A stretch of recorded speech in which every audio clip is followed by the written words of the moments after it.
Viewers আসসালামু আলাইকুম। আজকে আপনাদের সাথে নতুন একটা রেসিপি নিয়ে চলে এসেছি। কিন্তু তার আগে কিছু তিক্ত অভিজ্ঞতা আপনাদের সাথে শেয়ার করব, যেটা আপনাদের আসলে না জানলেই না। তো চলুন কথা না বাড়িয়ে শুরু করা যাক। তো আমি বেশ কিছুদিন আগে গত সপ্তাহে আমি ফিশ ওয়ার্ল্ড ঢাকা থেকে আমি বেশ কিছু সি ফুড অর্ডার করেছিলাম। পেজটা আসলে র্যান্ডমলি আমার সামনে আসে।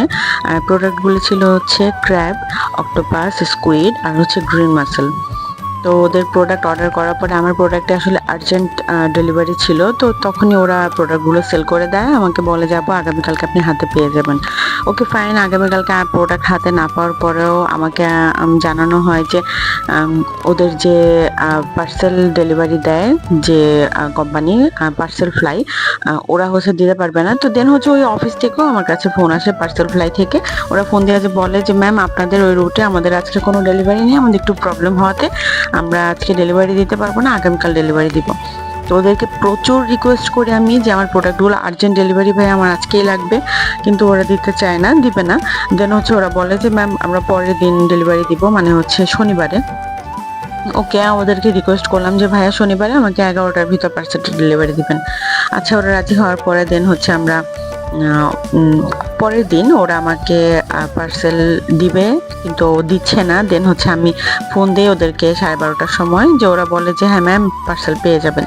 এরপরে আমি ফোন দিচ্ছি, ওরা কেউ ফোন রিসিভও করে না, কেউ আমাকে ফোন দেয়ও না। দেন হচ্ছে আমি যে ভাইদের থেকে নিয়েছিলাম প্রোডাক্ট, যে ফিশ ওয়ার্ল্ড ঢাকা, তাদেরকে আমি জানাই। জানানোর পরে তারা আমাকে বলে যে ম্যাম আমরা একটু দেখতেছি। পরে ওরা জানাচ্ছে যে হ্যাঁ ম্যাম পেয়ে যাবেন, ওরা তো এখনো দেয়নি, কেন দিচ্ছে না জানি না। দেন হচ্ছে ওরা আমাকে পরের দিন গিয়ে, মানে আগের দিন তো গিয়েছে, পরের দিন গিয়ে বিকাল 5:30টার সময় ওরা আমাকে প্রোডাক্ট ডেলিভারি দেয়। ওই সময় আমি বাসায় ছিলাম না, আমার আম্মু ছিল বাসায়, এবং প্রোডাক্টগুলো দেয় হচ্ছে সম্পূর্ণ ড্যামেজ প্রোডাক্ট। ওরা প্রোডাক্ট ভেঙে ফেলেছে না ওদের হাত থেকে পড়ে গিয়েছে, এগুলো ওরা কিছুই জানায়নি, এবং ওরা এটা সম্পর্কে সরিও না। মানে এত বাজে ডেলিভারি আমি এর আগে কখনোই পাইনি, এবং এর আগে আমার কোনো প্রোডাক্ট এইভাবে ড্যামেজও হয়নি। একটা প্রোডাক্ট ড্যামেজ হলে এটার জন্য ডেলিভারি কোম্পানি সরি হওয়া উচিত, বাট ওরা এটাতে কোনো সরিও না, ওদের এটাতে কোনো সমস্যা নেই। দেন হচ্ছে আমার যে স্কুইডের বাটি, তারপরে অক্টোপাসের বাটি, সরি স্কুইডের বাটি নাই, স্কুইডটা ভালো ছিল। কাঁকড়া হচ্ছে সম্পূর্ণ নষ্ট হয়ে গিয়েছিল, কাঁকড়া থেকে খুব বাজে একটা স্মেল আসতেছিল। এই যে দেখেন স্কুইড, এটা ছিল হচ্ছে কাঁকড়ার বক্স, এটা সম্পূর্ণ ড্যামেজ, এটা হচ্ছে ভেঙে এটার থেকে কাঁকড়াগুলো সব নিচে পড়ে যায়। এটা হচ্ছে অক্টোপাসের বক্স, এই যে অক্টোপাসের বক্সও ভাঙা, বক্সের ঢাকনাও ভাঙা, সবই ভাঙা ছিল। এভাবে সব ভাঙা ভাবে পেয়েছি। আর কাঁকড়া তো পুরো নষ্টই হয়ে গিয়েছিল, কাঁকড়া থেকে খুব দুর্গন্ধ আসতেছিল, পুরো ঘরে বাজে গন্ধ দিয়ে একদম ভরে গেছিল, মানে এত বাজে একটা অবস্থা হয়েছিল। এই যে কাঁকড়াগুলো, এগুলো হচ্ছে পরে ভাইয়া ফিশ ওয়ার্ল্ড ঢাকার যে ওনার, ওই ভাইয়া আমাকে নিজে কল দেয়। আমি মেসেজে জানানোর পরে উনি ফোন দিয়ে আমাকে বলে যে ম্যাম আপনি এগুলো ফেলে দেন, আমি নতুন করে সেন্ড করতেছি। আমার অর্ডার ছিল আধা কেজি, বাট বিলিভ মি আমি জানি না, ভাইয়ার ব্যবহার এত পরিমাণে ভালো, উনি আমাকে দেন 1 কেজি পরিমাণে এই কাঁকড়াগুলো সেন্ড করে, এবং সবগুলো কাঁকড়া ছিল আলহামদুলিল্লাহ অনেক বেশি ফ্রেশ। এবং শুধু কাঁকড়া না, প্রত্যেকটা সি ফুড আইটেম অনেক ফ্রেশ ছিল, কোনো বাজে স্মেল ছিল না। তো চলেন কথা না বাড়িয়ে এবার হচ্ছে রান্নায় ফিরে যাই। এই যে দেখেন বিশাল বড় একটা অক্টোপাস ছিল, প্রত্যেকটা ফুড আইটেম ছিল হচ্ছে একদম রেডি টু কুক। এটা আমার আলাদা করে ক্লিন করে নেওয়ার কোনো প্রয়োজন পড়েনি। অক্টোপাসটা অনেক বেশি বড় ছিল, তো আমি এটার ব্রথটা তৈরি করার জন্য আমি এখানে একটা হাঁড়িতে পানি দিয়ে দিয়েছি, পানি দিয়ে দেন হচ্ছে লেবু, সামান্য ভিনেগার আর হচ্ছে লবণ দিয়েছি, যাতে এগুলো বয়েল করলে কোনো বাজে ধরনের স্মেল না আসে। আর যে বড় বড় 2টা স্কুইড ছিল, এই স্কুইডগুলো আমি কেটে কেটে রিং করে নিয়েছি, যেহেতু সবাই খাবে আলাদাভাবে বড় বড় থাকলে এটা খেতেও ভালো লাগে না, আর খুব ভালোভাবে কুকও হবে না। তো যাই হোক, এভাবে আমি এগুলো প্রত্যেকটা আইটেম আলাদা আলাদা করে বয়েল করে নিয়েছি। প্রথমে স্কুইডটা করে অক্টোপাসটা করেছি, দেন হচ্ছে স্কুইডটা করে এগুলো তুলে রেখে এরপর আমি এখানে দিয়ে দেবো গ্রিন মাসেলটা। গ্রিন মাসেলটা আমি হচ্ছে ক্লিন প্রসেসিং এর সময় আপনারা দেখেছেন যে উপরে আমি স্টিলের একটা মাজনি ছিল, এটা দিয়ে ঘষে নিয়েছি, যেহেতু এটা একদম মাটির নিচে থাকে, পানির নিচে একটু মাটির সাথে থাকে, যেহেতু এটাতে একটু ডাস্ট থাকে বা একটু মাটিটা লেগে থাকতে পারে, যার কারণে আমি এটা ভালোভাবে ক্লিন করে ভিতরটা একটু ফাঁকা করে নিয়ে এটার যে ময়লাটা এটা ফেলে দিয়েছি। দেন হচ্ছে এটা স্টিলের যে মাজনি ছিল এটা দিয়ে ভালোভাবে ঘষে ঘষে একদম চকচকে করে নিয়েছি।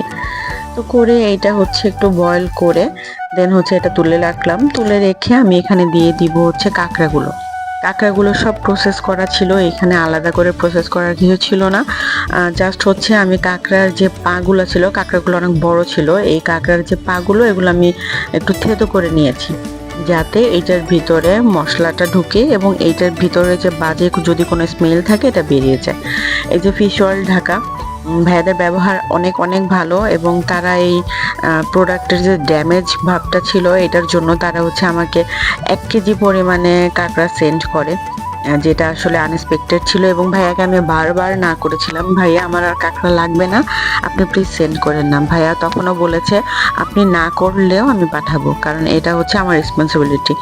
এই যে এইগুলো ছিল আমার আগের অর্ডার করা, এগুলো ড্যামেজ হওয়ার পরে দেন হচ্ছে ভাইয়া আমাকে 1 কেজি পরিমাণে সেন্ড করে। এই যে এই কাঁকড়াটা হচ্ছে যখন বয়েল করা হয় এটার কালারটা মাশাআল্লাহ এত পরিমাণে সুন্দর আসে, এটা দেখতে খুবই ভালো লাগে, মানে অনেক বেশি সুন্দর লাগে। তো এই কাঁকড়াগুলো যখন বয়েল হয়ে যাবে দেন হচ্ছে আস্তে আস্তে আমরা এগুলো তুলে রেখে দিব। তো এরপর এটা বয়েলের জন্য আমরা একটা হাঁড়ি নিয়ে নিব, ননস্টিকের হাঁড়ি নিয়ে নিয়েছি আমি। আর মাঝে বলে নেই, যেহেতু সিফুড বয়েল এটাতে হচ্ছে কর্নটা দেওয়া অনেক ভালো, কর্নটা অনেক জরুরি। তো আমি ওই কর্নটা ছিল না দেখে আমি বেবি কর্নটা পাই, বেবি কর্নটা নিয়ে আসি। তো যাই হোক একটা হাঁড়িতে আমি এখানে দিয়ে দিচ্ছি কিছুটা তেল, দিয়ে দিলাম হচ্ছে রসুন কুচি, দিয়ে দিলাম হচ্ছে ওয়েস্টার মাশরুম। আমি এখানে ওয়েস্টার মাশরুম ব্যবহার করেছি, বাটন মাশরুমও ছিল, বাটন মাশরুম যেহেতু ওয়েস্টার মাশরুমটা বেশি ভালো লাগে তাই ওয়েস্টার মাশরুমটাই দিলাম। দিয়ে এখানে দিয়ে দিয়েছিলাম বেবি কর্নগুলো দিয়ে আমি এখানে দিলাম বারবিকিউ সস, দিয়ে দিব হচ্ছে ওয়েস্টার সস, দিয়ে দিলাম কিছুটা টমেটো সস, চিলি সস, দিয়ে দিচ্ছি ফিশ সস, দিয়ে দিলাম সয়া সস, মানে ধরেন আপনার ঘরে যত ধরনের সস আছে আর সবগুলো দিয়ে আপনি ট্রাই করে ফেলতে পারেন। দিয়ে দিলাম সামান্য পরিমাণে ভিনেগার, তারপরেও মানে এতভাবে সিদ্ধ করলাম তারপরেও যেন বাজে ধরনের কোনো স্মেল না থাকে, এটার জন্য হচ্ছে ভিনেগারটা দেয়া। তো এগুলো দেয়া হয়ে গেলে এগুলো একটু ভালোভাবে কুক করে নিব, যেহেতু এখানে মাশরুমটা আর হচ্ছে কর্নটা ছিল। দিয়ে দিলাম এখানে টমেটো কেচাপ, আপনারা টমেটো কেচাপ বা টমেটো সস যেটাই পান সেটাই দেওয়ার চেষ্টা করবেন। দেন হচ্ছে আমি এখানে ব্যবহার করব হচ্ছে সসেজ আর চিংড়ি মাছটা হচ্ছে আমি আগে থেকেই ফ্রাই করে রেখেছিলাম। দেন হচ্ছে এগুলো দিয়ে কিছুটা নেড়ে নিয়ে আমি এখানে দিয়ে দেব হচ্ছে আগে থেকে বয়েল করে রাখা আলুটাও আমি আলাদাভাবে বয়েল করে রেখেছিলাম। আলু, কাঁকড়া, অক্টোপাস, স্কুইড, গ্রিন মাসেল এগুলো সব হচ্ছে একবারে দিয়ে ভালোভাবে নেড়ে নিব। বেশ কিছুক্ষণ নাড়া হয়ে গেলে দিয়ে দিব এখানে পানিটা দিয়ে ভালোভাবে নেড়ে দেন হচ্ছে একটা ঢাকনা দিয়ে ঢেকে রেখে দিব, যাতে ভালোভাবে ভিতরটা কুক হয়ে যায় এবং মশলাগুলো ভালোভাবে হচ্ছে ঢুকে যায়। এরপর আমি এখানে কিছুটা ডিম সিদ্ধ দিয়ে দিচ্ছি, ডিমগুলো আগে থেকে সিদ্ধ করে রেখেছিলাম। দিয়ে দিলাম কয়েকটা লেবুর কাটা স্লাইস, এগুলো দিয়ে দিয়ে দিলাম হচ্ছে আমি গোলমরিচ। আপনারা যারা অনেক বেশি স্পাইসি খেতে পছন্দ করেন তারা হচ্ছে এখানে আলাদা গুঁড়া মরিচ ব্যবহার করতে পারেন।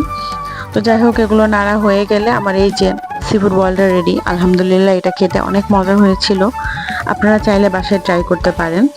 আর আপনারা চাইলে যদি ফ্রেশ আইটেম চান সেক্ষেত্রে ফিশ অয়েল ঢাকা থেকে আপনারা এই প্রোডাক্টগুলো পারচেস করে ফেলতে পারেন। আগে থেকেই বলি এটা কোনো প্রমোশনাল পোস্ট নয়। ধন্যবাদ সবাইকে, আসসালামু আলাইকুম।